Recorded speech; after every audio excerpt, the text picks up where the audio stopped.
Hello, lovers of the world. This is Sinta speaking.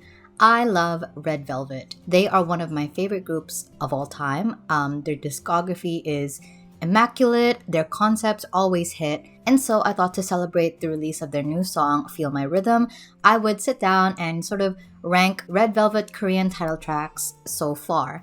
Now, I'll be only doing their official Korean comebacks as a group, because if I did the Japanese title tracks or even their subunits or solo ventures and other projects, I would be here all day. I also want to emphasize that this is just my opinion. Even though I review a lot of music, especially K-pop in my channel, I do want to say that I'm not a music critic, and I never ever want to say that my opinion is better than anybody else's.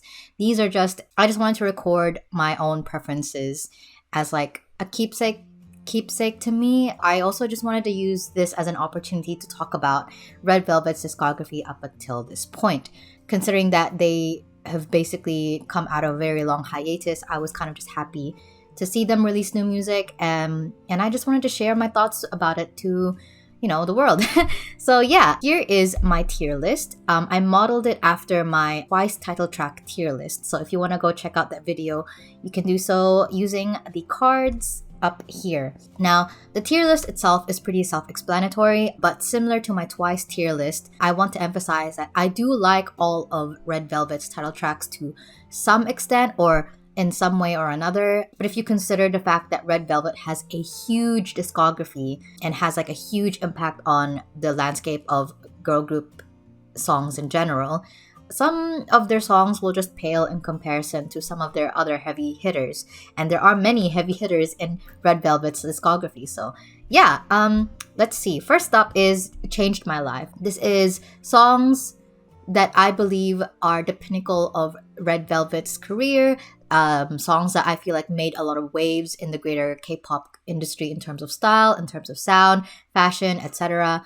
But I think I also just want to use this as a tier to put all the songs that mean a lot to me. Some songs that maybe people don't like necessarily applaud as maybe their best, but songs that still mean a lot to me and had a lasting impact on myself.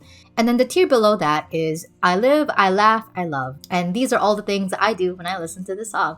It's pretty self-explanatory. It's just like the songs that I still really, really like, but obviously I don't think are the best of Red Velvet. And then the middle tier is, here's a little joke for all the Reveloves out there, Falling In and Out. This tier is what I would use to describe songs that I either really, really love or have completely forgotten has existed, depending on what kind of mood I'm in. Again, it's like I still really like these, but they are middle compared to a lot of Red Velvet's discography. And then the tier below that is She Did What She Had to Do. Now, I often feel like there are some comebacks that companies force groups to do. Force is a harsh word, but like there are some comebacks that I feel like companies just make groups do for the sake of releasing new music and not because they have anything particularly new or unique to add to like the industry. Very utilitarian, just songs that I feel like the company just instances where I feel like the company just wanted the group to have a comeback. They felt like it was the time. Yeah, and then the very bottom tier is something I call You're on Thin Ice, Bestie, and this is basically for the songs that if they weren't sung by Red Velvet, I would probably hate. I decided to do this in kind of like more or less chronological order. So the first up on the roster is their debut song, Happiness. Now, I actually really like this song when it first came out, but after a few years of Red Velvet releasing better songs, it's kind of fallen out of my favor. However, I do want to note that it did impact me in a very significant and specific way. The lyrics of it kind of just like, I don't know, it just means a lot. It's very happy. It's very like, introspective. And so I would probably put that in I Live, I Laugh, I Love, only because of its impact on me when I was still like a new K-pop fan, but I don't often listen to it. Automatic. Now, it's a really interesting era because this was the first time that Yeri kind of performed with Red Velvet. I think it's a very low-key song, and that's probably why it kind of flew under the radar for a lot of people. Now, after this, obviously Red Velvet would go on to create more R&B songs, but in terms of if you compare it to their later R&B tracks, I would probably put this in I Live, I Laugh, I Love as well, because it's a really good song, and I think it was a good like indication of what Red Velvet could offer. Like they could do this really, really peppy, bright happiness song, and then they got like low-key vampires, sexy, seductive kind of vibes. So that's cool. And now, okay, Ice Cream. Now, this song is significant to me in a sense that it came out just in this literally the same year that I got into K-pop.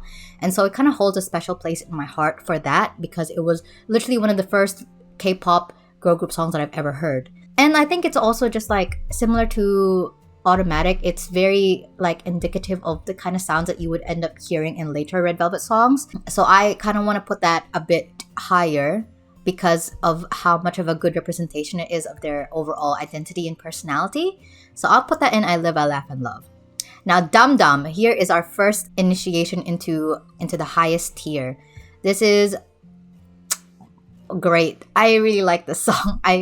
It's a great song. And then One of These Nights. Now, I would probably also put that up in the S tier as well, because it's I consider a very special song in how much the music video incorporates and references the Sewol Ferry incident, which is a very significant and very collectively traumatic experience for a lot of South Koreans.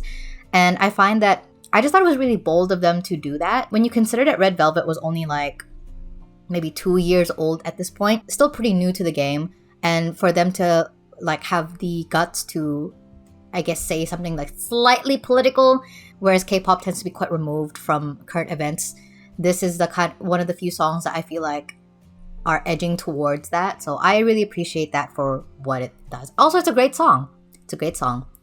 And then here's another, oh my gosh, sorry. You can tell that I really like Red Velvet, but I love Russian Roulette. It really did change my life. I really love this song. It's one of the most memorable Red Velvet songs for sure, and it's just really flawless. And yeah, I think it really kickstarted a bunch of like trends in girl group songs in general. And then here we have Rookie. Now, I would probably put this in She Did What She Had to Do. I think it's cute, it's fun, but I don't often come back to and listen to it though. And I think that's a pretty popular opinion. I think some people kind of find this song in particular quite like forgettable. And that's okay. Like not everything has to be, groundbreaking. But it's still good, and it's a Red Velvet song. Like that still means it's a great song. Okay, here we go, bitch. Red Flavor. Wow. A moment that is most pleasing to me in my career. Wow. This is truly one of the happiest songs on earth. It never fails to bring a smile to my face. And I think it helps that the song came out a long time ago, and I had time to build a relationship with it, because I loved it when it first came out, but my interest in it never wavered, which can sometimes happen to songs that you really, really like when it first came out and then you kind of fizzles out. Some songs just don't have that longevity, but this one does. And I think quite a lot of people feel the same way. And I remember this era very fondly because I was like a full-on K-pop fan at the time. So I was kind of like following up on it, watching the performances in real time.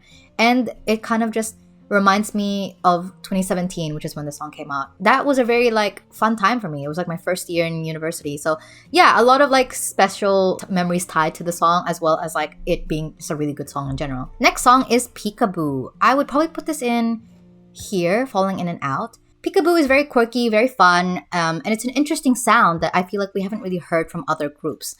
I remember when this first came out, there were lots of rumors that this was supposed to go to FX. Like, lots of conspiracy theories were spinning about how this would have been FX, but then SM Entertainment made a decision and gave it to Red Velvet instead. So, which makes me wonder, like, what could have been if this ended up being an FX song. And, I probably would have wanted to see FX come back one more time, because after they released Four Walls, they just disappeared off the face of the planet.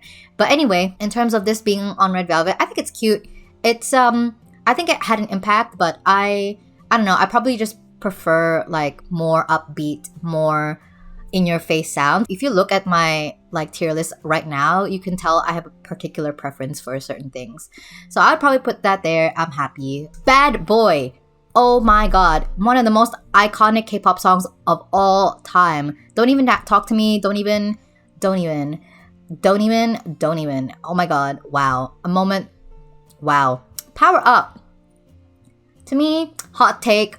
To me, when this came out, it sounded like a less good version of a Red Velvet song which already exists, which is Russian Roulette.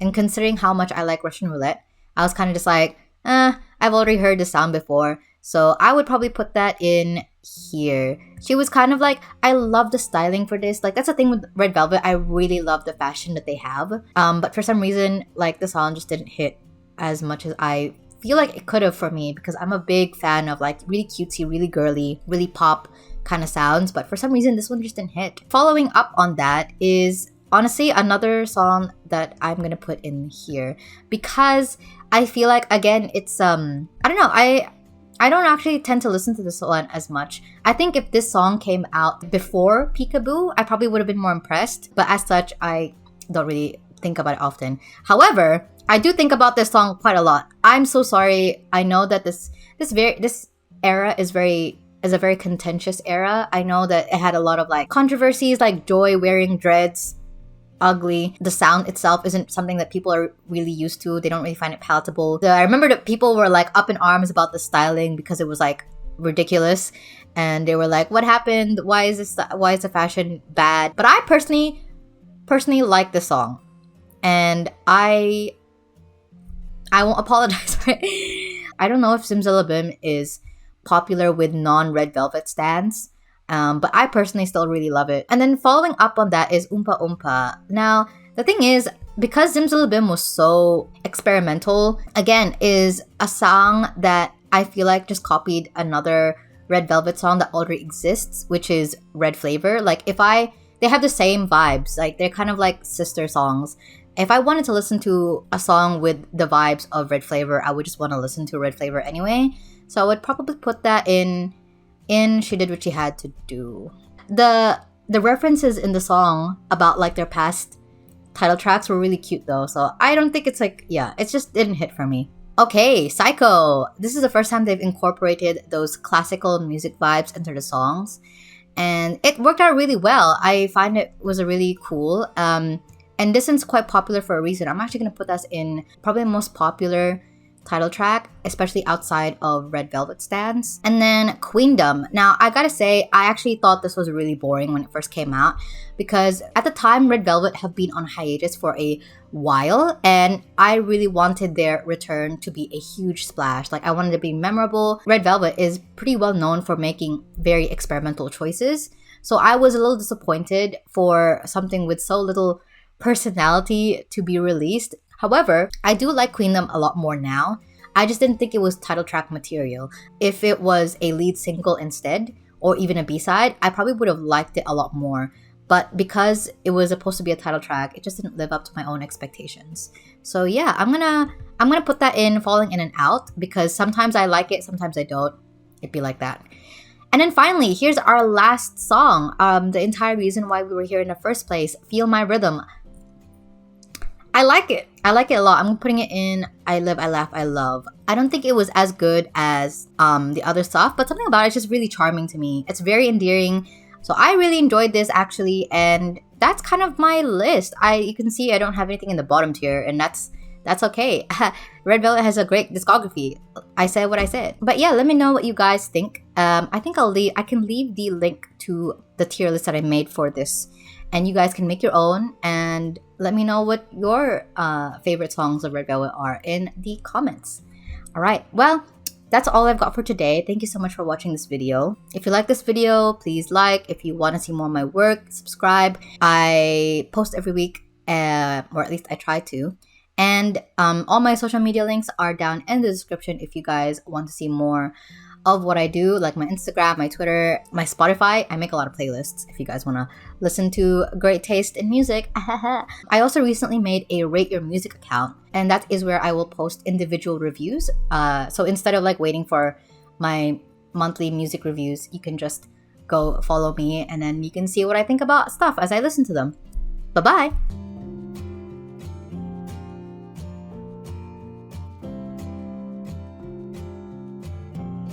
Oh